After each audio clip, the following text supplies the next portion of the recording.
Ready? Yes, sir. Good afternoon. We're here to talk about the homicide that occurred Nancy Green Ridge Road on Tuesday night, and our victim was David Price Sims. We're here to announce that we are charging three persons in the involvement for the killing of Mr. Sims. Our first one going to be charged, and let me back up a little bit. They're being held in Limestone County Jail, Alabama. And Zandy Engelbert Breck Nevins, Joseph Eugene Bowen, and Samuel Fulton. They're being held on first-degree murder, especially aggravated robbery, and aggravated assault resulting in death. I would like to thank, first of all, I'd like to thank our guys that all the hours that they have spent on this case since Tuesday night. And the other folks I'd like to recognize is the TBI, Spring Hill Police Department, Lewisburg Police Department, Limestone County Sheriff's Department, our District Attorney's Office, Columbia Police Department, the FBI, Rutherford County Sheriff's Department, Clay County, Florida Sheriff's Department, and Jackson County Sheriff's Department. And I'm just going to turn it over to start with Lieutenant Hunter and let him go into a little bit more of the details of the case. Okay, hold on, let's get the mic to you, okay? Yeah, so I guess I'm open for mostly questions. I'm not sure how much limited information I can give you, but obviously this crime was a result of an armed robbery that went bad on the 10th of May at approximately 9 p.m. on Nancy Green Ridge Road. Obviously there was multiple participants, there were multiple firearms involved, so it was a very lengthy process to the crime scene. It expanded probably over 100 yards, so it took multiple hours to process this crime scene. So I'm not sure what questions you may have. I got a couple questions. The first one is, do we know anything about the criminal history of the three people involved? Did they have criminal histories? Yes, sir. All three of them have lengthy criminal histories. Okay. Any of these guys had any kind of local? Are any of them local? I guess. Yeah, Mr. Fulton, Mr. Bowen are both local individuals, and Ms. Nevins is from the Spring Hill area. What about the victim? The victim is actually from Jackson County, Tennessee. Okay. And did they have ties to the victim and the other three defendants? Did they have? Yeah, there was some relationships there between the parties. Okay. Will they be charged with anything in Limestone County? I'm aware of simple possession and possession of drug paraphernalia right now. That's in Limestone County? Yes, sir, correct. So were all three of those guys caught together, or were they caught in different places? I mean, is it the reason we have such a long list is because they split up, or where were they all caught? No, sir, they were all captured in Limestone County. All captured in Limestone, okay. Did the residents of Giles County have any reason to be fearful while they were out, while these criminals were still out on the loose? Absolutely. I think that all three parties had potential for violent criminal activity. Is anything that you can tell us about about the actual?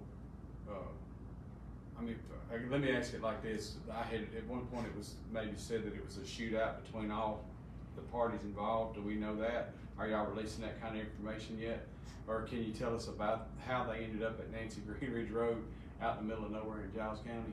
So we're still waiting on some evidence to be processed to be able to give a conclusive answer to those questions about whether it was a shootout or not.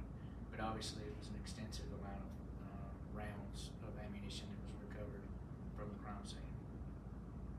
Okay, so you really, yeah, what you're saying is you're not sure who's doing that at this point? Right? Yes, you're correct. It sounds like it was an extensive crime scene because of the amount of bullets.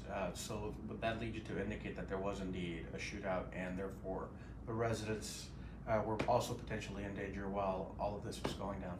Yeah, absolutely. Anytime you discharge a firearm, you know, there's a high potential for where those rounds are going to end up at. So obviously there was concern for the citizens in the vicinity.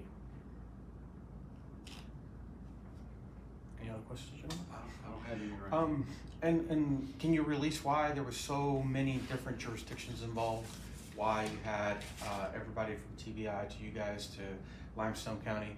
Absolutely. So when the sheriff read off the list, when I said that these individuals had extensive criminal history, there was some reason why we had gained information from other jurisdictions. However, some of these parties were moving around. They were fluid. So we were getting assistance from Spring Hill, Columbia, and Lewisburg, and attempted to try to track these individuals.